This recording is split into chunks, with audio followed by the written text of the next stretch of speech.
안녕하세요. 저는 태국 경찰 아난다입니다. 제 업무는 주로 불법 체류자 단속과 불법 취업, 알선 방지입니다. 요즘 한국에서 태국인 불법 체류자들이 대규모로 단속되고 있다는 소식을 들으면서 여러 생각이 교차합니다. 저도 한국 정부가 왜 이렇게 강경하게 나올 수밖에 없는지 이해할 수 있습니다. 한국에서 태국인 불법 체류자들이 일으킨 문제는 단순히 외국인 노동자 문제가 아닙니다. 그들이 한국 사회에 끼친 피해와 혼란은 상당히 심각하고 태국에서 느끼는 것보다 훨씬 더 큰 충격을 주고 있습니다. 한국은 더 이상 우리 태국인들의 무책임한 행동을 묵과할 수 없는 단계에 이르렀다고 생각합니다. 며칠 전 저는 수완나품 공항에서 한국에서 강제 추방된 한 태국인 가족을 직접 보았습니다.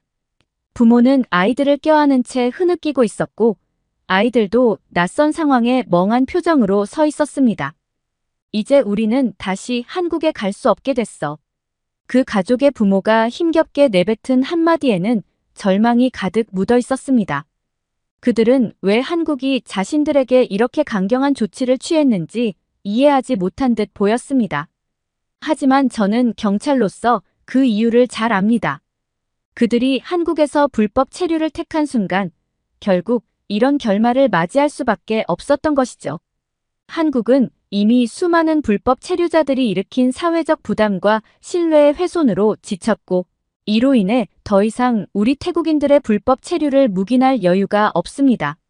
저는 그 가족의 모습을 보면서 태국인들이 왜 코리안 드림을 꿈꾸며 한국으로 가려는지 이해하면서도 그 과정에서 저지르는 규칙 위반과 불법적인 행동이 결국 한국 사회에 해를 끼친다는 사실을 다시금 실감했습니다. 그동안 많은 태국인들이 한국에서 불법 체류하며 각종 불법 행위를 저질러 한국 사회에 큰 불신을 남기고 있다는 뉴스를 접하면서 한국 사회가 우리 태국인들을 더 이상 순수하게 보지 않게 된 것도 무리는 아니라고 느꼈습니다. 태국에서는 이런 현실을 그저 안타깝게 바라보는 시각이 강하지만 한국 정부의 입장에서 보면 그들의 강경한 대응이 결코 부당하지 않다고 생각합니다. 불법 체류자들이 사회에 미치는 부정적인 영향을 감당할 수 없을 정도로 한국도 이 문제에 피로감을 느끼고 있으며 결국 단호한 조치를 취할 수밖에 없는 상황에 이른 것입니다. 그 가족을 보며 저는 여러 가지 감정이 교차했습니다. 규칙을 어기고 법을 위반하는 태국인들이 결국 고향으로 쫓겨나 가족과 함께 절망하는 모습을 지켜보는 것은 가슴 아픈 일이었지만 한국 사회가 더 이상 이런 상황을 받아들이기 힘들다는 점도 충분히 이해할 수 있었습니다.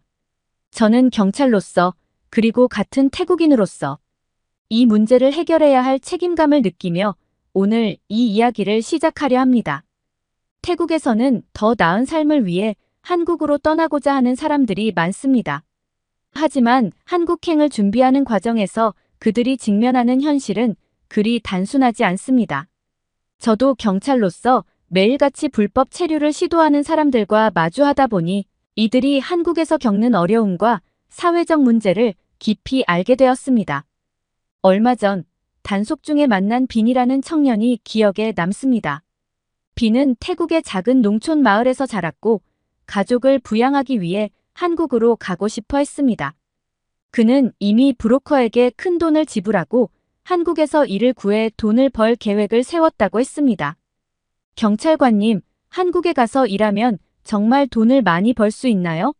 라며 저를 바라보는 그의 눈빛에는 기대와 불안이 뒤섞여 있었습니다. 빈의 손에는 브로커가 쓴 메모 한 장이 있었는데 그 메모에는 한국에 도착해서 어떻게 입국 심사를 통과해야 하는지 한국에서 눈에 띄지 않게 머무르는 법까지 상세히 적혀 있었습니다. 한국에서 불법 체류를 하려는 사람이 이렇게 많고 그들을 위해 브로커들이 치밀하게 작전을 짠다는 사실에 저는 다시 한번 놀랐습니다. 빈, 내가 생각하는 것처럼 한국에서 불법으로 일하는 게 쉽지 않아. 한국은 이미 불법 체류 문제로 골머리를 앓고 있고 특히 태국인들 때문에 단속이 강해졌어. 제가 설명하자 빈은 실망한 얼굴로 고개를 떨궜습니다. 그가 그렇게 한국행을 포기한 것은 다행이지만 사실 한국으로 가기 위해 불법적인 방법을 모색하는 태국인들은 빈처럼 많은 어려움을 겪고 있다는 점을 생각하면 마음이 복잡해졌습니다. 이런 상황은 하루 이틀 일이 아닙니다. 태국에서는 한국으로 가려는 사람들이 끊임없이 나타나고 브로커들은 그런 사람들을 이용해 돈을 벌고 있습니다. 브로커들은 이들에게 비싼 수수료를 받고 한국 입국 방법을 알려주며 입국 후에 숨어 지내는 법까지 가르칩니다. 그들은 자신들이 한 일에 책임을 지지 않고 오히려 사람들의 절박함을 악용해 돈을 챙기죠. 제가 현장에서 단속하다 보면 매번 이런 상황을 마주하며 태국인들이 더는 이런 위험한 선택을 하지 않길 바라는 마음이 간절해집니다. 몇 달 전 공항에서 한국행을 준비하는 한 무리의 청년들을 만났습니다. 그들 중 일부는 정당한 서류를 갖추고 있었지만 몇몇은 눈에 띄게 긴장한 표정이었습니다. 그중 한 청년은 론이라고 했는데 그는 저에게 한국 가서 돈 벌면 부모님을 돕고 동생들 학비도 될 수 있잖아요 라며 속삭이듯 말했습니다. 그 말을 들으니 마음이 참 무거워졌습니다. 하지만 현실은 그가 생각하는 것만큼 아름답지 않았습니다. 불법 체류자가 되어 한국에서 돈을 벌기란 쉽지 않을 뿐더러 잡히면 강제 추방될 수밖에 없는 상황을 설명해주자 그는 망설이는 표정을 지었습니다. 한국에서는 이미 태국인 불법 체류자들 때문에 다양한 사회적 문제들이 발생하고 있습니다. 예를 들어 마약 밀매나 불법 성매매와 같은 범죄에 연루되는 사례가 증가하면서 한국 사회는 우리 태국인들에 대한 불신을 쌓아가고 있습니다. 실제로 작년 한국에서는 불법 체류자들 중 다수가 태국인으로 밝혀졌고 이들 중 일부는 마약 거래에 가담해 큰 논란이 되었습니다. 한국 정부가 태국인을 비롯한 외국인 불법 체류자에 대해 단속을 강화할 수밖에 없는 상황을 보면 그동안 태국인들이 한국에서 일으킨 문제들이 얼마나 심각한지 알 수 있습니다. 제 동료 경찰인 마이도 최근 단속 중에 만난 불법 취업 알선 브로커와 관련된 이야기를 해줬습니다. 그 브로커는 태국 내 소셜미디어를 통해 한국에서 고소득 직장을 구할 수 있다고 홍보하면서 많은 청년들을 유혹했습니다. 마이는 그 브로커를 체포하면서 그에게 이 청년들이 한국에 가서 법을 어기며 살아가는 게 당신에게는 그저 돈벌이에 불과하냐? 라고 물었지만 브로커는 시종일관 무덤덤한 표정이었습니다. 태국에서 한국으로의 불법 입국이 큰 문제로 자리 잡은 이유 중 하나는 바로 이렇게 사람들을 착취하는 브로커들 때문입니다. 그들은 사람들의 절박함을 이용해 불법 취업을 알선하고 위험한 상황으로 몰아넣는 일에 죄책감을 느끼지 않습니다. 사실 경찰로서 저는 이들에게 한국에 가지 말라는 단순한 조언을 할 뿐만 아니라 그들이 범죄를 저지르지 않고 안전한 길을 선택할 수 있도록 설득하는 일도 중요한 임무라고 생각합니다. 하지만 그들 대부분은 한국에서의 성공적인 삶을 너무도 간절히 원하기 때문에 불법 체류의 위험성을 제대로 인식하지 못합니다. 또한 태국 사회도 아직까지는 불법 체류 문제를 그리 심각하게 여기지 않는 분위기라 이들의 잘못된 선택을 막기란 쉽지 않습니다. 며칠 전에는 한국에서 체류하다가 강제 추방된 한 여성을 만났습니다. 그녀는 아이들을 위해 한국에 갔던 건데 돌아와야만 한다니 너무 허탈하다며 눈물을 흘렸습니다.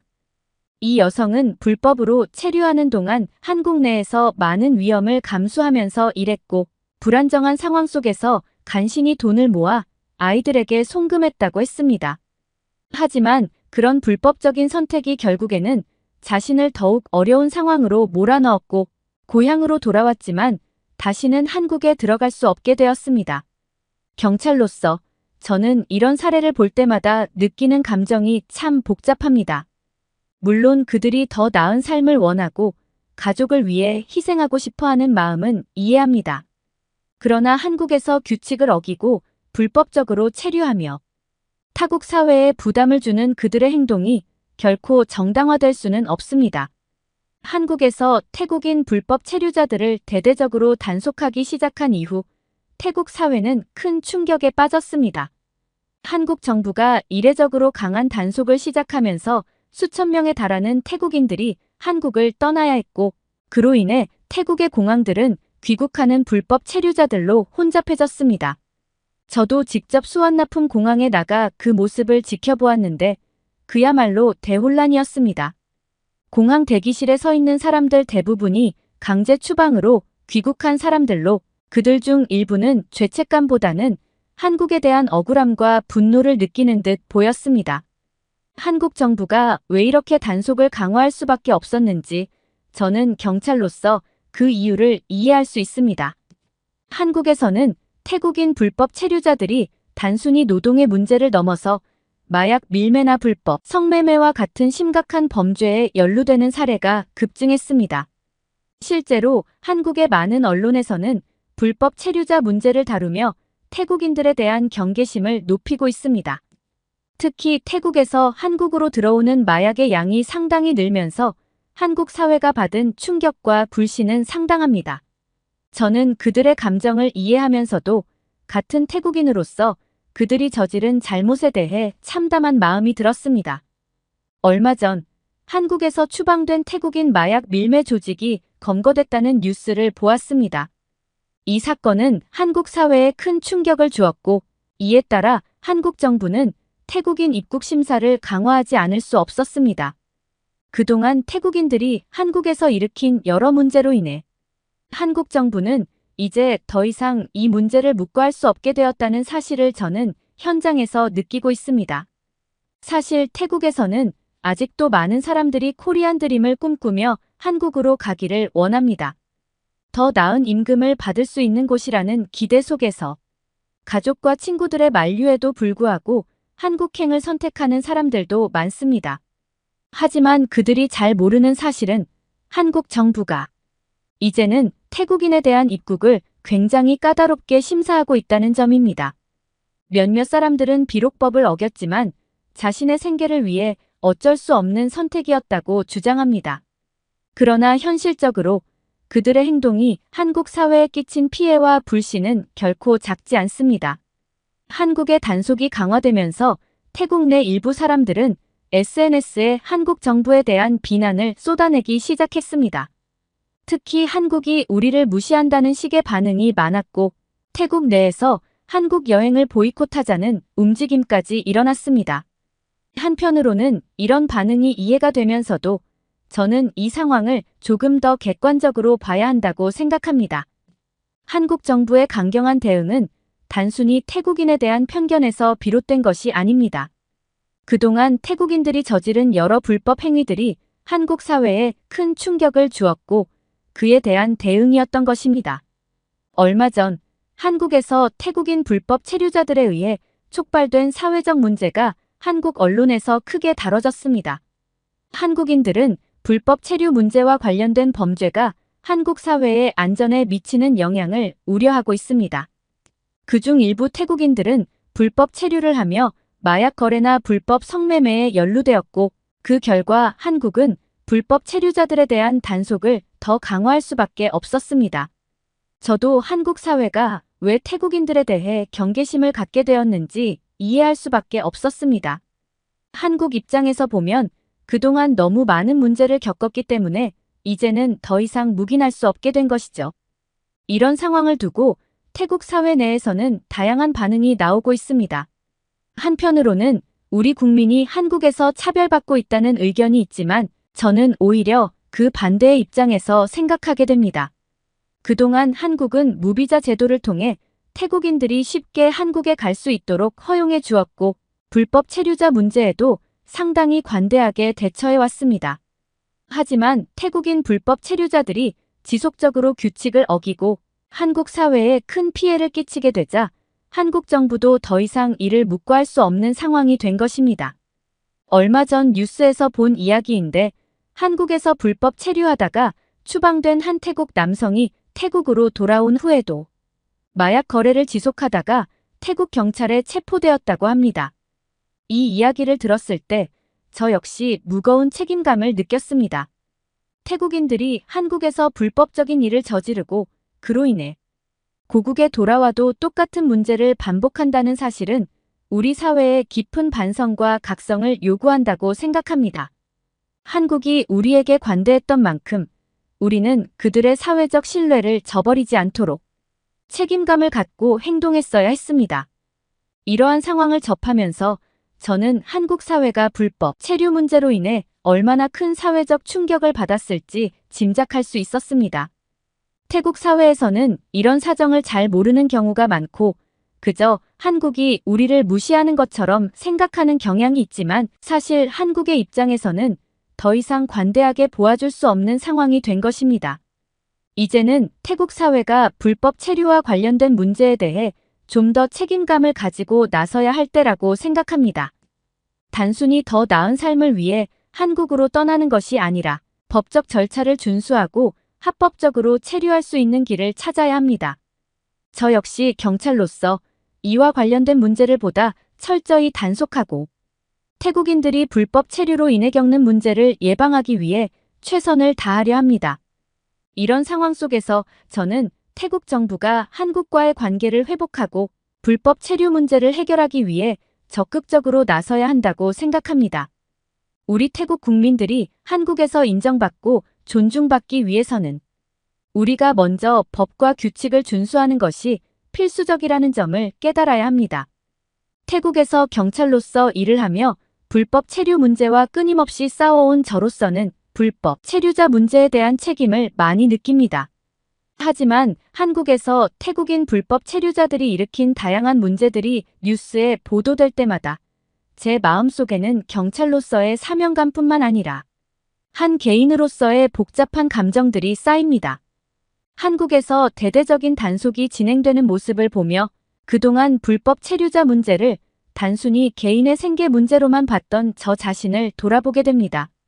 불법 체류자들이 저지른 행위가 단순히 불법 체류라는 수준을 넘어섰고 한국 사회에 깊은 불신을 불러일으켰다는 사실을 깨닫고 나니 마음이 무거워졌습니다.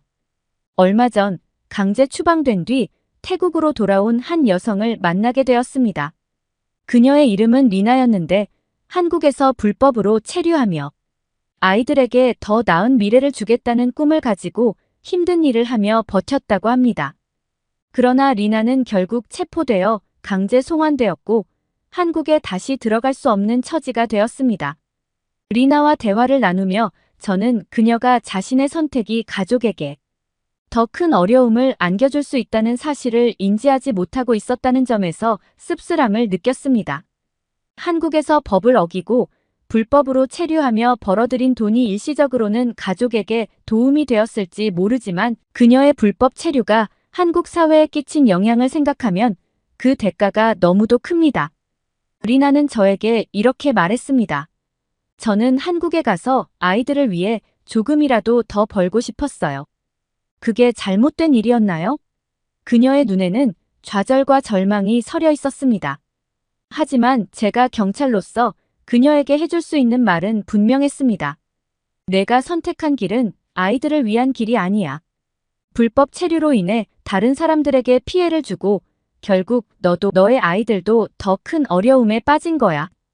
이 말을 하며 저 자신도 마음이 아팠습니다. 그녀가 오로지 가족을 위해 한국으로 갔다는 것을 이해하면서도 그녀의 행동이 결코 정당화될 수 없다는 사실도 깨달았기 때문입니다. 이런 상황을 반복해서 접할 때마다 경찰로서의 사명감과 인간적인 공감 사이에서 갈등을 느낍니다. 사람들은 종종 불법 체류를 단순히 개인의 선택으로 생각하지만 사실 그것은 한국과 같은 다른 나라 사회의 깊은 불신과 혼란을 초래하는 일입니다. 많은 불법 체류자들이 단지 생계를 위해서라고 주장하지만 한국에서는 태국인 불법 체류자들이 마약 밀매, 불법 성매매 등 다양한 범죄에 연루되는 사례가 늘어나면서 사회적 문제를 더 키우고 있습니다. 이러한 범죄들은 한국 사회에서 태국인들에 대한 이미지를 크게 손상시키고 있으며 저 역시 이를 보면서 태국인으로서 부끄러움을 느낄 때가 많습니다.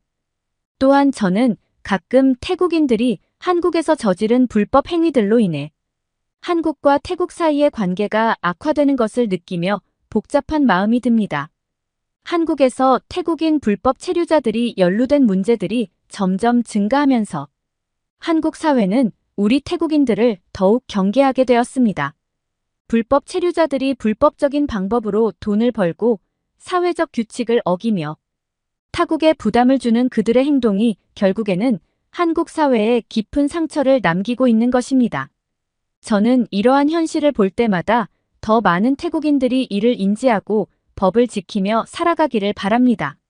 얼마 전 만난 타이라는 젊은 남성은 제가 이 내적 갈등을 더욱 깊이 생각하게 만든 인물이었습니다. 그는 경찰관님, 저는 부모님을 돕고 싶었어요. 그래서 한국으로 가려고 했어요. 이게 그렇게 나쁜 일인가요? 라고 질문했습니다. 그의 순수한 질문에 저는 그가 이해하기 쉽게 설명하려고 노력했습니다. 타이, 내가 한국에서 법을 어기면 그것은 단순히 너의 선택이 아니라 한국 사회에 피해를 주는 일이야. 내가 태국에서나 한국에서나 법을 어긴다면 그 책임은 너에게 있는 거야.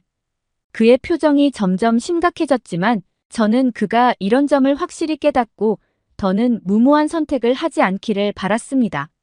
제 동료 마이도 가끔 이 문제에 대해 저와 고민을 나누곤 합니다. 마이는 태국인들이 한국에서 일어나는 문제들을 종종 안타까운 시선으로 바라보지만 저와 함께 일하면서 점점 다른 시각을 가지게 되었다고 했습니다. 그녀는 어느 날 저에게 이렇게 말했습니다.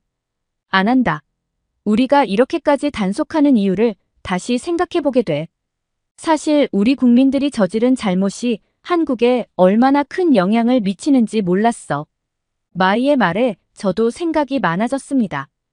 경찰로서 우리는 그저 법을 집행하는 사람들일 뿐이지만 타국 사회에서 우리 태국인들이 어떤 인식을 받고 있는지를 알고 나니 마음이 무거워졌습니다. 사실 저도 태국인들이 한국에서 겪는 고충을 모르는 건 아닙니다. 하지만 그들이 한국에서 불법 체류를 택하면서 한국 사회에 미친 영향을 생각하면 단지 안타까운 일로만 넘길 수 없습니다. 그들의 선택이 단순한 개인의 생계 문제가 아니라 한국 사회의 법과 질서를 해치는 일이기 때문입니다. 불법 체류자들로 인해 한국 사회가 느끼는 부담과 불신이 얼마나 큰지 이해하게 되면서 저는 이 문제를 해결하기 위해 우리가 더 많은 책임을 져야 한다고 생각하게 되었습니다. 저는 태국 경찰로서 이런 불법 체류 문제를 막고 태국인들이 한국 사회에서 더 좋은 이미지를 가질 수 있도록 돕고 싶습니다. 하지만 그들이 법을 어기는 길을 택한 이상 그 선택의 대가는 반드시 따라온다는 사실을 알리고 싶습니다.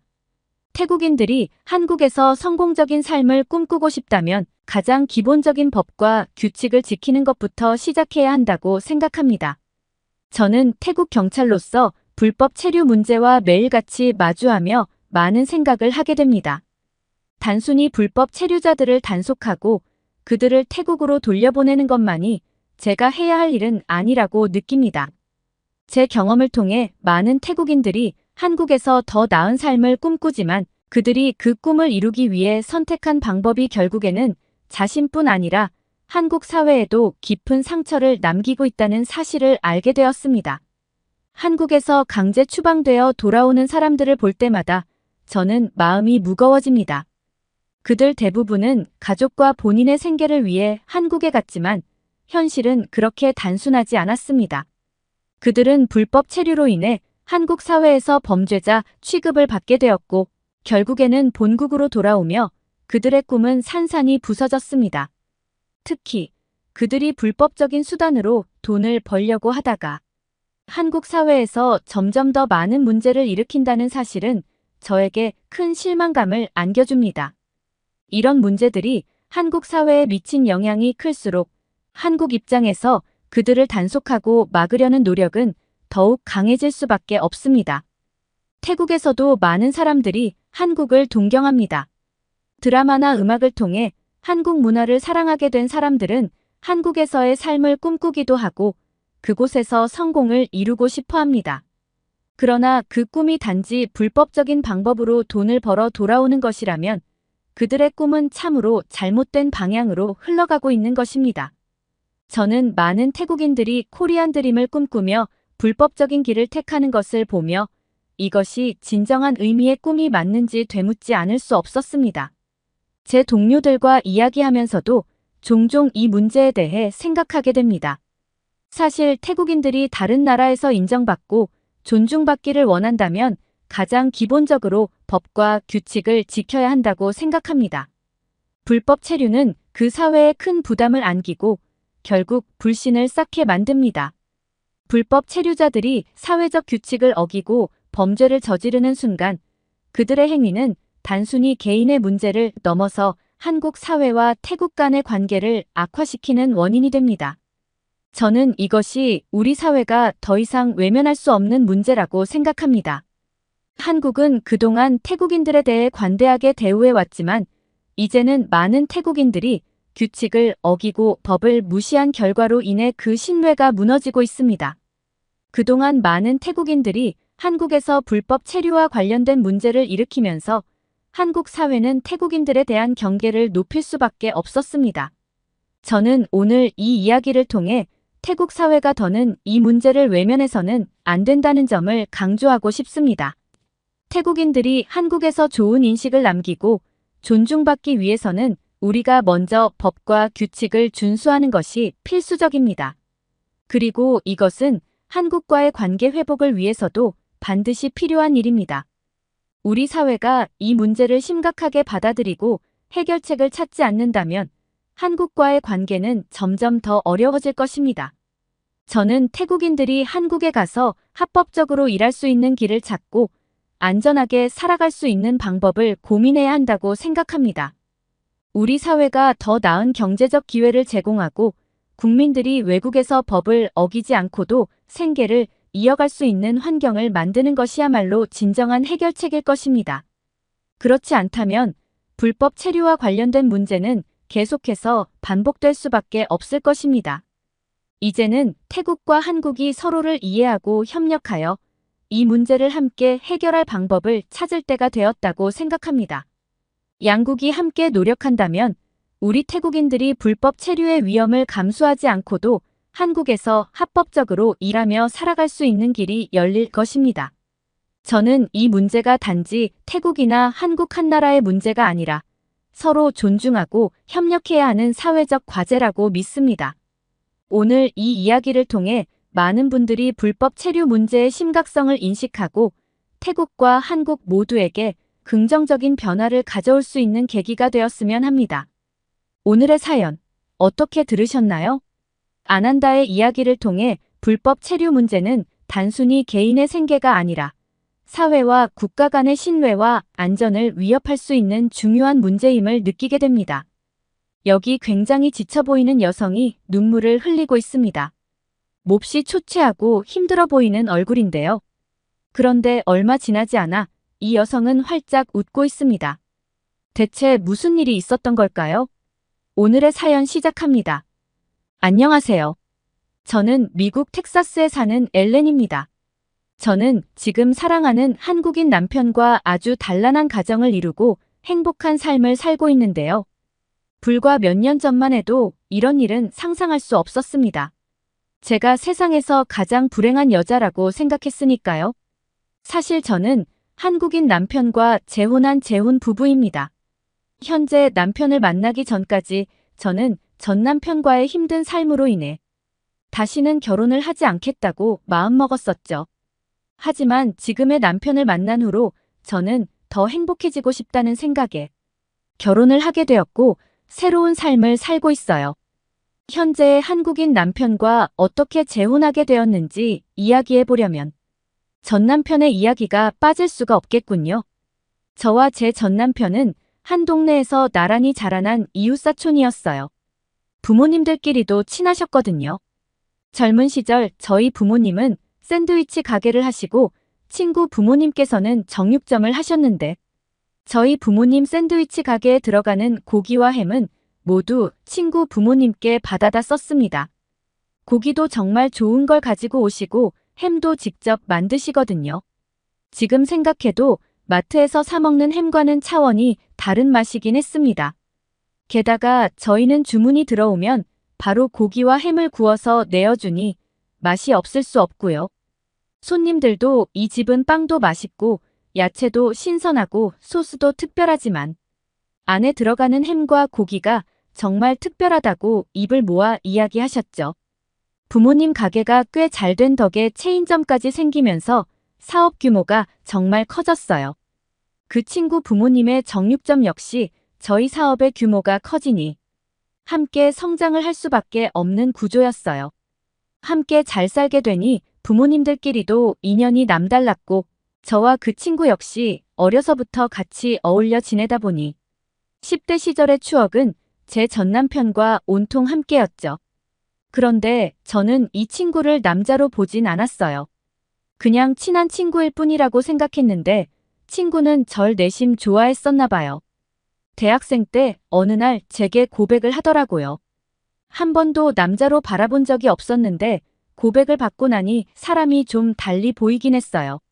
하지만 단번에 이 친구가 남자로 보이진 않아 그 고백을 거절했어요. 그 사건이 있기 전까지는요. 제가 대학을 졸업한 지 얼마 되지 않았을 때 아빠의 갑작스러운 교통사고로 졸지에 한부모 가정이 되어버렸습니다. 처음에 상황을 받아들일 수 없었던 엄마는 망연자실한 채 몇 달을 보내셨고 외할머니의 도움으로 다시 추스르고 일상을 시작할 수 있었습니다. 그리고 저 역시도 몹시나 힘든 시간을 보내고 있었는데 그때 옆을 떠나지 않고 제 곁을 계속 지켜준 사람이 바로 이 친구예요. 힘든 사정을 알고 있었던 그 친구가 저를 많이 다독여줬습니다. 그러다 보니 자연스레 이 친구와 사귀게 되었어요. 그리고 저는 부모님의 사업을 물려받기로 했습니다. 부모님의 사업은 안정적이었고 저는 하나씩 일을 배우며 일이 끝나면 남자친구와 데이트를 했어요. 남자친구도 부모님의 사업을 물려받기로 해서 부모님의 일을 돕고 있었는데요. 그리고 3년쯤 지났을 때 남자친구는 제게 청혼을 했습니다. 저희 엄마가 너무나 행복해하시던 얼굴이 아직도 생생해요. 부모님들은 우리가 몇십 년간 이어온 우정이 아이들의 결혼으로 완성된다니 얼마나 기쁜 일이냐며 좋아하셨죠. 결혼 후 저는 사업의 본격적인 사장 역할로 일을 하기 시작했고 남자친구도 마찬가지였어요. 그러던 어느 날 믿을 수 없는 비극이 저에게 닥쳤습니다. 엄마가 암 진단을 받으셨어요. 사실 살이 좀 빠지시는 것 말고는 건강상 문제가 없으셨는데 뭔가 이상하다는 걸 알고 병원에서 진단을 받았을 땐 위암 사기였습니다. 한 번도 생각하지 못했던 일에 손이 떨리더군요. 다른 장기로 전이가 많이 된 상태라 수술도 바로 못 들어가는 상태이신데 치료 자체가 더디게 시작되니 속이 까맣게 타들어갔습니다. 그런데 치료 시작 3개월 만에 엄마는 돌아가셨습니다. 제대로 치료를 다 받아보지도 못하시고 돌아가시다니 너무 허무했습니다. 아빠가 돌아가시고 2년 정도 시간이 흐르니 상처에 딱지가 앉듯이 서서히 나아지는 느낌이었고 이제는 정말 잘 살 수 있을 것 같았는데 엄마의 허무한 죽음이 저를 사지로 내몰았습니다. 일도 내팽겨치고 집에서 울기만 하고 잠을 못 자니 술에 의존을 하게 되더라고요. 일상생활이 불가능했던 저와 달리 남편은 그래도 열심히 일을 했습니다. 그 시기에 남편은 새로운 거래처와도 납품 계약을 했어요. 그리고 사업의 규모가 점점 커지니 직원들을 더 뽑았다고 했는데요. 남편은 정말 열심히 일했고 사업은 더 잘 되었어요. 저는 일을 못하는데 열심히 일하는 남편이 고마웠죠. 바쁜 와중에도 제 정신과 상담도 함께 따라다녀줬고요. 그런데 어느 순간부터 짜증이 좀 늘더라고요. 생각해보니 사업 확장을 하고 한 2개월쯤 되었을 때부터 남편 마음이 변한 것이 느껴졌어요. 어느 날은 부모님이 돌아가신 건 이미 일어난 일이고 바꿀 수 없는 일인데 매일 같이 우는 모습 보는 것도 솔직히 너무 힘들고 집에 들어와서도 편하게 쉴 수 없다며 제게 그만하라며 화를 냈어요. 그때 남편 얼굴이 정말 낯설게 느껴졌습니다. 그날 이후 저는 다시는 울지 않았고 이를 악물고 회사에 출근했어요. 그런데 문제는 제가 꽤 오랫동안 회사를 등한시한 탓에 기존 체인점도 계약 해지율이 높았고 신규 경쟁 업체들이 정말 많아졌더라고요. 그래도 꿋꿋이 사업을 이어나가면 된다고 생각했는데 쉽지 않았고 이를 악물고 열심히 일하던 중 제게 마지막 폭탄이 터졌어요. 남편이 회사 직원과 바람이 났더라고요. 알고 보니 그 회사 직원은 어렸을 때부터 한 동네에서 나고 자란 제 절친이었습니다. 어쩜 그렇게 뻔뻔할 수 있을까요? 남편 회사 직원이 제게 어렵게 알려주었고 남편의 바람 사실을 알았는데요. 둘이 좋아 죽는 모습을 눈으로 목격했을 때 그 충격은 이루 말할 수 없었습니다. 남편을 생각해서 마음을 다잡고 다시 일어서야지 했는데 전 뭘 하고 있던 걸까요? 남편에게 따지니 숨기지도 않더라고요. 그리고 모든 건 제 탓이었습니다. 제가 빨리 털고 일어나지 않아서. 제가 집에서 우울해해서 자기도 버틸 만큼 버텼는데 더 이상은 같이 못 살겠다며 이혼을 하자고 했어요. 부모 잃은 슬픔에 빠져 제 감정에만 파묻혀서 산 것이 큰 잘못이었나 봅니다. 그래도 제 절친과 바람을 이해할 순 없었어요. 어차피 이렇게 된 마당에 마음 떠난 사람과 더 살아서 무엇하겠어요. 바람을 제게 들킨 이후로는 더 당당하게 제 절친을 만나는 남편의 모습을 보며 저는 온갖 정이 다 떨어졌습니다. 더 이상 징글징글한 남편과 부대끼기 싫어서 빠르게 이혼을 했는데 제가 한 가지 놓친 게 있었습니다. 샌드위치 가게에 들어가는 속재료들이 문제였습니다. 납품 계약 기간 만료 시점이 다가오니 전 남편은 다른 경쟁사에 납품하는 양도 버겁다며 저희 회사와는 계약을 종료하겠다고 하더라고요. 저희 샌드위치 가게들이 승승장구했던 이유는 남편 회사의 고기와 햄의 비중이 컸는데 이제 재료를 어디서 납품받아야 할지 막막했지만 수소문 끝에 최대한 비슷한 맛을 내는 납품업체를 찾아서 계약했어요. 제 입맛에는 괜찮았고 이만하면 고기도 햄도 괜찮다 싶었는데 손님들 입맛은 아니었나 봐요. 가맹점주들은 하루가 다르게 손님이 줄어든다며 하소연했고 계약을 해지하고 싶다는 매장 점주들의 불만이 들끓었어요. 그래서 저는 불편함을 무릅쓰고 예전 시부모님을 찾아갔습니다. 이혼은 했지만 그래도 오랜 친구의 딸이기도 하니까 외면하시지는 않을 거란 생각이었죠. 하지만 이제 전 남편이 모든 사업을 관리하기 때문에 당신들이 관여를 못한다면서 고기도 햄도 공급해주긴 어려울 것 같다며 단칼에 거절하셨습니다. 그리고 얼마 지나지 않아 전 남편이 납품하는 샌드위치 가게들이 우후죽순으로 생겨나는 것을 제 눈으로 보게 되었습니다. 매장 앞에 포스터에는 모두가 그리워하던 샌드위치의 맛, 완벽 구현이라고 광고하고 있더군요. 온 세상이 더 살지 말라고 등을 떠미는 느낌이었어요. 사업은 점점 더 힘들어졌고 더 이상 살 힘이 생기지 않았어요. 계약을 유지하는 체인점도 몇 개 남지 않은 상황이었고 회사가 망하는 건 한순간이었습니다. 그렇게 저는 신변 정리를 하나씩 하기 시작했습니다. 아이가 있는 것도 아니고 제가 가진 것도 많지 않아 정리가 어렵진 않았는데 제일 걸리는 건 부모님의 첫 샌드위치 가게였습니다. 굉장히 잘 되는 건너편의 경쟁사의 샌드위치 가게가 뻔히 보이는데 부모님의 샌드위치 가게가 초라하게 있는 모습이 너무 가슴 아팠어요. 제대로 영업을 하지 못해 가게가 이렇게 을씨년스럽게 서 있는데 마치 부모님이 쓸쓸하게 서 있는 것 같더군요.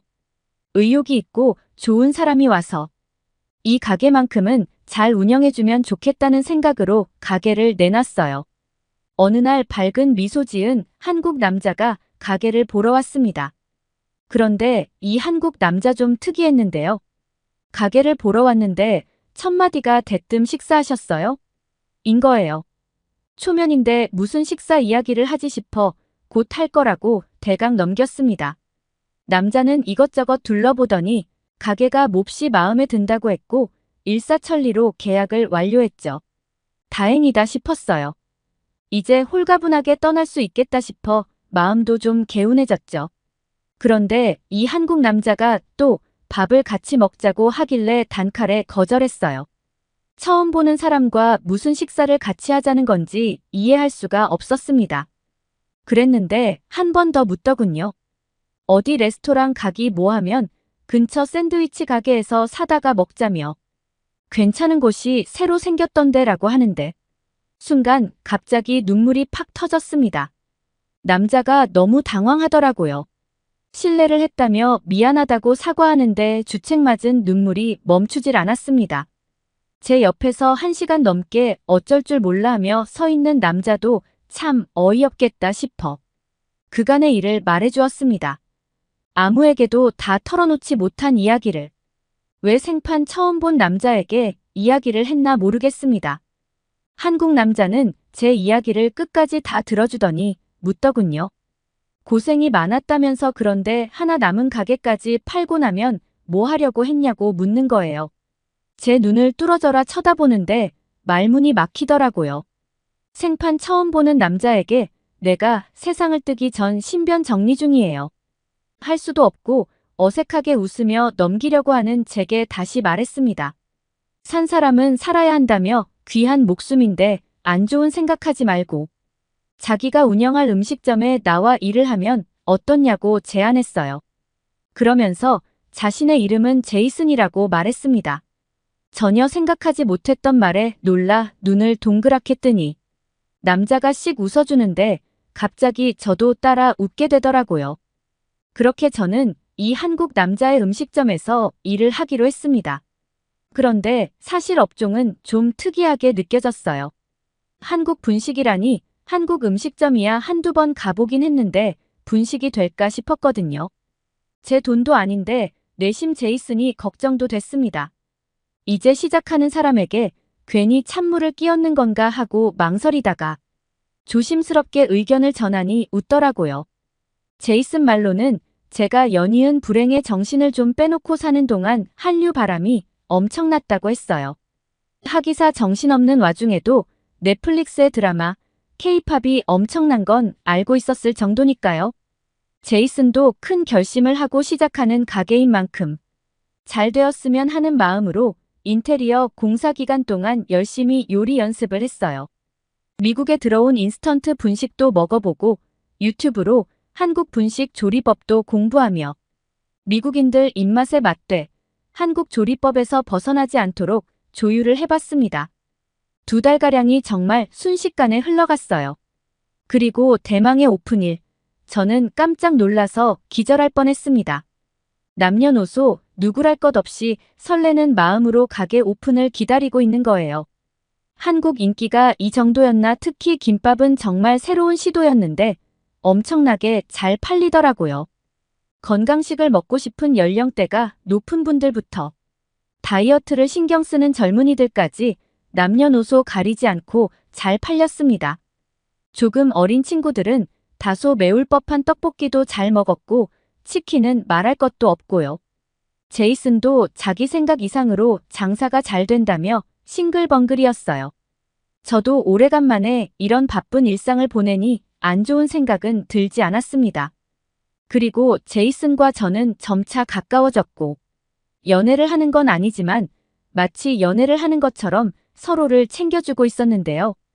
그러던 어느 날 제이슨은 자기와 결혼을 전제로 연애를 제대로 해보는 건 어떻냐고 물었어요. 저는 몹시 망설여졌습니다. 2번 다시는 결혼을 하지 않겠다고 마음먹었기 때문이에요. 또 상처를 받고 싶지 않았거든요. 하지만 저도 제이슨에 대한 마음이 커졌던 건 사실이에요. 그런데 부모님을 연이어 떠나보내며 내가 불운을 몰고 다니는 사람이 아닐까라는 생각도 해왔고 제이슨과도 전남편 사이에 있었던 일이 안 생길이라는 법도 없으니까요. 제 솔직한 심경 고백에 제이슨은 자신이 행운을 몰고 다니는 사람이니 그런 이유의 거절이라면 사양한다고 말하며 저에 대한 확신도 없이 만나자고 하는 가벼운 사람은 아니라며 단호하게 말하더군요. 제 걱정을 아무렇지 않게 날려버리는 듯한 웃음과 확신에 찬 말투에 저도 마음이 편해졌어요. 그리고 가장 힘들 때 저를 웃게 해준 제이슨과 함께 하기로 했죠. 제이슨 말대로 정말 가게는 엄청나게 잘 되고 있습니다. 운도 따랐어요. 가게 오픈 6개월쯤이 지나 한국 김밥이 미국을 말 그대로 쓸어버렸거든요. 트레이더 조에서 판매되는 냉동 김밥 아시죠? 냉동 김밥이 히트를 치며 미국인들 사이에서는 없어서 못 먹는 아이템이 되었는데 저희 가게는 즉석에서 김밥을 말아주니 잘 될 수밖에 없죠. 이제는 체인 문의가 들어와 신중히 검토 중일 정도입니다. 그리고 저희는 아주 작은 결혼식을 하고 정식으로 부부가 되었습니다. 절망으로 무너져갈 때 나타난 한국 남자. 그리고 한국의 음식 덕에 인생의 햇볕이 다시 든 느낌이라 전 정말 한국이 좋아요. 한국의 모든 것에 감사할 따름입니다. 오늘은 계속되는 절망에 세상을 등지려던 차에 우연히 만난 한국 남성 덕분에 인생이 달라졌다는 미국 여성의 사연이었습니다. 오늘의 사연 어떠셨나요? 오늘의 사연이 좋으셨다면 구독과 좋아요를 눌러주세요. 여러분의 구독과 좋아요는 영상 제작에 큰 힘이 됩니다. 끝까지 시청해주셔서 감사합니다. 더욱더 감명 깊은 사연으로 찾아뵙겠습니다.